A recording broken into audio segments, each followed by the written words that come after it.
Welcome to News Mongolia, where we bring you the latest stories and updates from across the nation and beyond. I'm Batserin Namshar. On News Mongolia today, International Institute for the Study of Pneumatic Civilizations opens Knowledge Center. The amount of financial loss caused by scams through Telegram is considerably high. There are currently 488 school and kindergarten buildings in the capital city that don't meet safety and usage requirements. For the news, stay tuned. The International Institute for the Study of Pneumatic Civilizations has dedicated its newly renovated Knowledge Center aimed at advancing global research and public understanding of pneumatic cultures.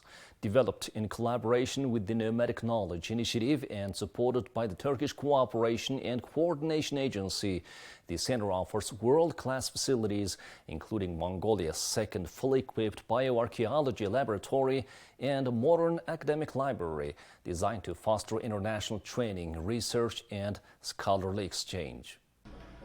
This center aims not only to disseminate research and scholarly works on nomadic cultures and traditions, which are spread across the world to the public, particularly researchers, but also to serve as a major base for training and research activities that meet international standards. The Knowledge Center was newly renovated and equipped through the collaboration of the International Institute for the Study of Nomadic Civilizations, the Pneumatic Knowledge Initiative, and with the support of the Turkish Cooperation and Coordination Agency, or TİKA. I would like to express my sincere gratitude to the representatives of the member countries, Mongolia, Kazakhstan, Kyrgyzstan, and Indonesia for the support of the Institute's activities. Thanks to the sociological and anthropological research conducted by this prestigious institute, it will be possible to access valuable findings, documents, and materials that shed light on the rich cultural heritage and historical legacy of the member countries, especially Mongolia. I hope that these studies will contribute to analyzing the lifestyle, culture, beliefs, customs, social structures, and historical processes of nomadic peoples, as well as the impact of modern globalization on them. The Bioarchaeology Laboratory at the International Institute for the Study of Nomadic Civilizations has been fully equipped with anthropometric instruments from the Swiss brand GPM, making it the second fully equipped bioarchaeology laboratory of its kind in Mongolia. We now have a cranial measuring instrument, a mandibulometer for jaw measurement, a carniform and craniometric devices. In addition, there are various tools such as sliding calipers and spreading calipers. Using these tools, we can not only conduct anthropometric research on modern humans, but also carry out full-scale osteometric studies on ancient human remains. It is significant that the laboratory has not just been renovated, but has also been equipped with highly precise measuring instruments and devices essential for research. Such instruments are very rare in Mongolia, and now they are available here. This opens opportunities for researchers working in this field to use these tools, collaborate with the researchers based here, and carry out studies more efficiently. This institute is introducing the culture of academic libraries to Mongolia. Like libraries in Western countries, it now offers an excellent environment that gives students, researchers, scholars, and professors extensive opportunities to study. A beautiful library space is now open where any researcher, professor, master's or doctoral student, and even undergraduate students can come and study comfortably. The Knowledge Center features a total of 20 reading spaces dedicated to scholars and researchers. It also provides special facilities for research training sessions, exhibitions, and small conferences, helping scholars and researchers exchange experiences and ideas and enhance international cooperation in the study of nomadic civilizations. Cybercrime through Telegram is causing significant financial losses, with scams involving advance payments, loan fees and fake donation requests on the rise. While Facebook remains the most common platform for fraud, Telegram scams have resulted in higher financial damage.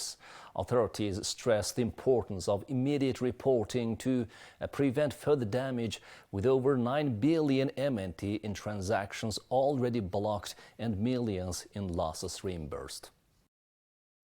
In the digital space, 6 major methods are commonly used in fraudulent crimes: requesting advance payments via chat, demanding loan processing fees, completing tasks to increase credit limits, romance scams, and fake donation requests. When looking at the location of victims, advance payment scams, loan processing fee scams, and credit limit frauds are most prevalent in the capital city, while other types of scams are more common among citizens in rural areas. In terms of the platforms used in online fraud cases, Facebook accounts for 81.6% with 3,876 cases. Telegram follows with 13% or 619 cases. Instagram and Gmail each account for 0.65% with 31 cases respectively. Although Facebook scams are more frequent, the amount of financial loss caused by Telegram scams is significantly higher. On April 20th, I received a message on Telegram offering part-time work. They asked me to recharge my account with 33,000 MNT to start. After that, I made some purchases and later received bonus money. Each task consisted of buying 4 to 5 items. They said you could work from 10 a.m. to 10 p.m. I kept trying and participating, but the transaction amounts kept increasing. As I recharged more, I ended up losing a total of 8 million MNT. This Telegram offers comprised earnings of completing simple tasks. While completing tasks, I transferred a certain amount of money, but when I checked, I discovered that 123 million MNT had been withdrawn from my account. Nationwide, among the registered victims of cyber scams, about 1,800 people, or 38.4%, are men, and approximately 2,900 people, or 61.6%, are women. Most victims, around 1,600 individuals, are aged over 45. The smallest group, about 470 individuals, or 10%, are aged under 25. Looking at their education levels, about 2,600 victims, or 56%, have higher education. Around 1,900 victims, or 40%, have completed secondary education. And approximately 150 victims, or 3%, have primary or incomplete secondary education.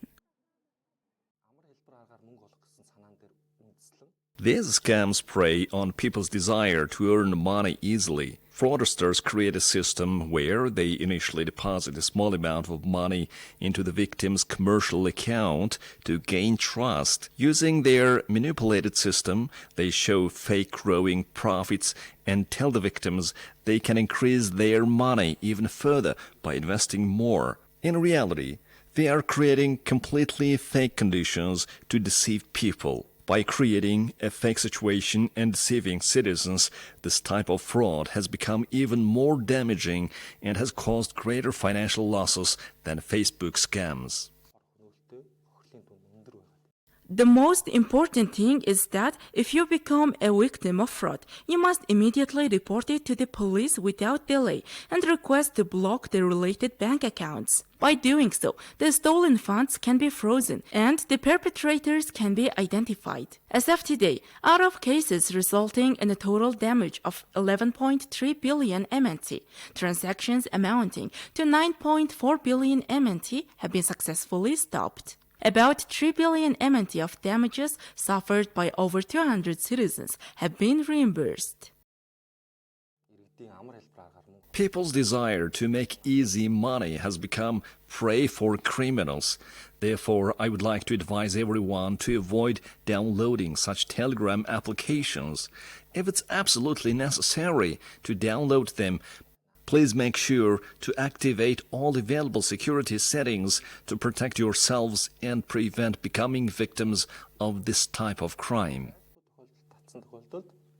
In the event that you become a victim of a cybercrime, it is crucial to promptly call the special hotline 102 and report it to the police. This way, you can help prevent further potential risks. Despite repeated warnings and official conclusions deeming hundreds of school buildings unsafe, over 488 schools and kindergartens in Mongolia's capital alone remain in use, many with crumbling walls, mold and structural hazards. With no alternative facilities and overcrowding at crisis levels, over 370,000 students nationwide continue to be denied their basic right to learn in a safe, healthy environment. Across the country, many educational institutions continue operating in buildings that are on the verge of collapse with mold-infested and decaying walls. Although the relevant authorities may declare such buildings unfit for use, the lack of alternative facilities forces schools to continue operating in these hazardous conditions. For instance, if a single school runs in 2 shifts and accommodates around 1,800 students, it becomes clear that the right of many children to learn in a safe and healthy environment is being severely violated. In the case of our school building from 2012 to 2021, 4 different assessments concluded that it was unfit for educational use. Our school directors have, for the past 4 or 5 years, submitted proposals for a new primary school building multiple times to the relevant officials, including the provincial governor and members of parliament. We even had the budget and design ready, but nothing has progressed. As for Nomondatlai School, it was founded in 1924 and celebrated its 100th anniversary. The school was among those shut down based on the Specialized Inspection Agency's conclusion. Even so, until a new building or an extension is constructed next to it, we've been barely continuing operations, sometimes managing, sometimes not. In our province, we're doing our best to keep the educational process going. In the capital city alone, 145 new buildings intended for schools, kindergartens, and sports halls are expected to be put into operation.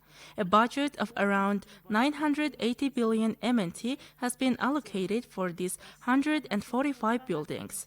For next year, this budget is projected to increase by 1.5 times, requiring about 2.5 trillion MNT. In terms of investment, those 488 buildings in the capital, out of them about 70 buildings that are completely stuck. We're working closely on this matter in 2024 and in 2025 with the Governor's Office of Ulaanbaatar. This issue is both a responsibility of the district governors and can sometimes be resolved with local budgets, while others require funding from the state budget. It's a collaborative effort.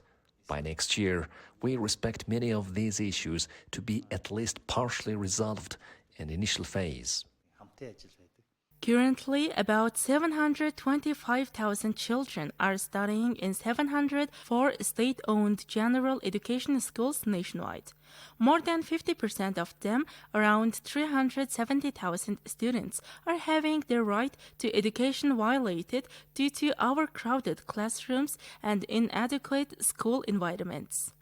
According to research by the Ministry of Education, by the year 2030, Mongolia will need to construct an additional 108 schools and 95 kindergartens to meet growing demands. Well, that's all for today. Thank you for staying with us.